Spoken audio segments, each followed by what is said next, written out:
I want to do a quick walk around and assessment on the Nova. What I have to do. I've got all the interior out and I'm ready to pull this subframe and the rear diff out. But just thought I'd go over and document the areas I need to work on. Somebody obviously did some work here.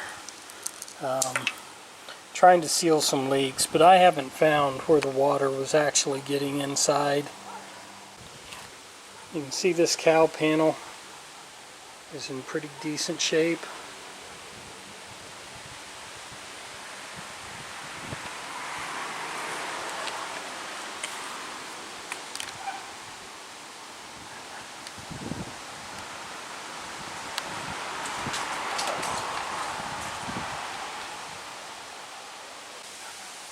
Got a little bit of rust around the windshield area to deal with, but nothing that concerns me terribly.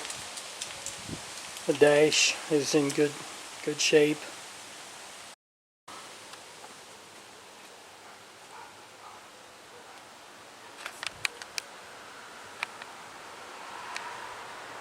The door pillars, the A-arms.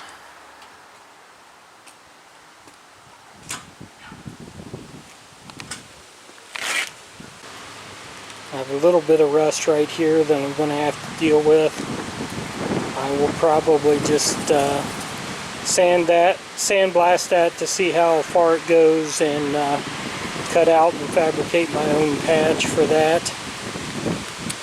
The underneath of this dash is in pretty good shape. You can see that the original red oxide primer is there. Looks like there might have been a little moisture there, but I don't really see a sign of like water running down. But the damage inside, the rust inside, is from water setting inside, getting inside and setting on these floorboards. This is the passenger side floorboard. While there's some rust there, it's not terrible. I'll hit it with the sandblaster and see. Here's the passenger side rear seat. When I bought the car, this is where it had water actually setting. Of course, the seats and carpet were still in, so I just took a nice breezy day and left the doors open and got it dried up. It's the driver's side, rear seat, rear floor pan, and the driver's side front floor pan.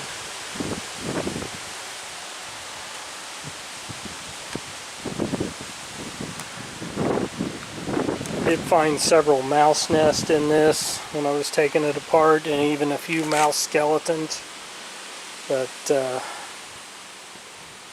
there's just a little bit of rust around that rear window. The quarters have some rust, and I plan to use some quarter patch panels. This outer wheel well also has some rust. I've never put in outer wheel wells, but been doing some research, and it seems that if you're doing the quarter panel, at least patching that outer wheel well is not a big deal. Here's around the rear windshield. Again, everything looks good. Up here on the package tray.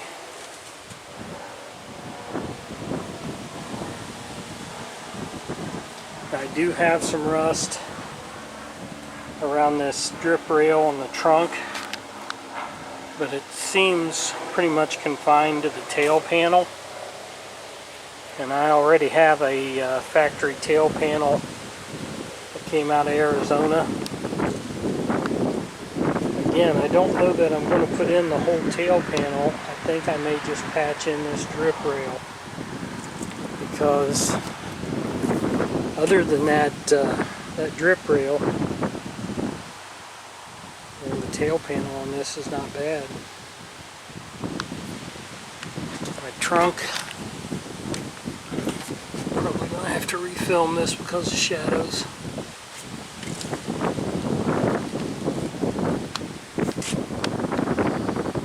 Here's a look at the trunk.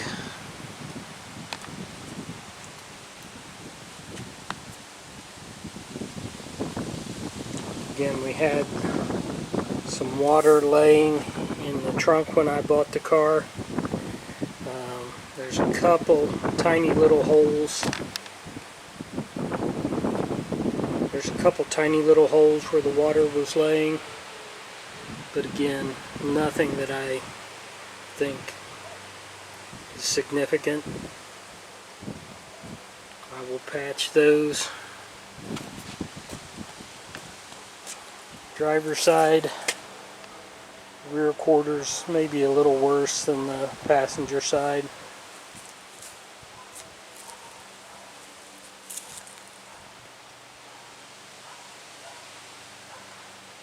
A little bit of rust down here. Again, some rust right there that I'll need to patch.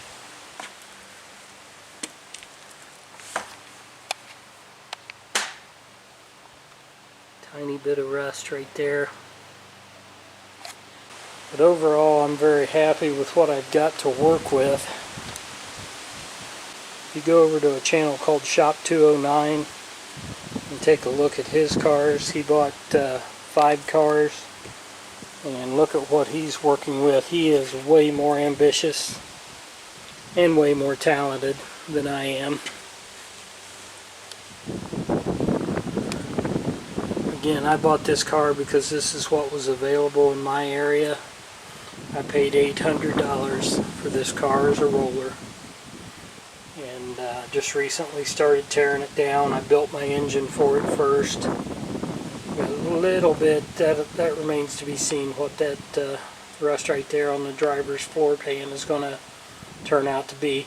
But I do know, because I've been underneath inspecting the car, and the underneath side of these look really good. So I don't think there's anything here that I can't fix.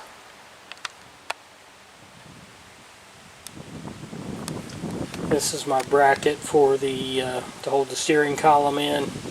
I left it here in the car instead of storing it. I need to find the little U-shaped bracket that bolts on the other side. It's in a plastic bag with some of the other stuff, but I'm going to blast that and powder coat it before it goes back in.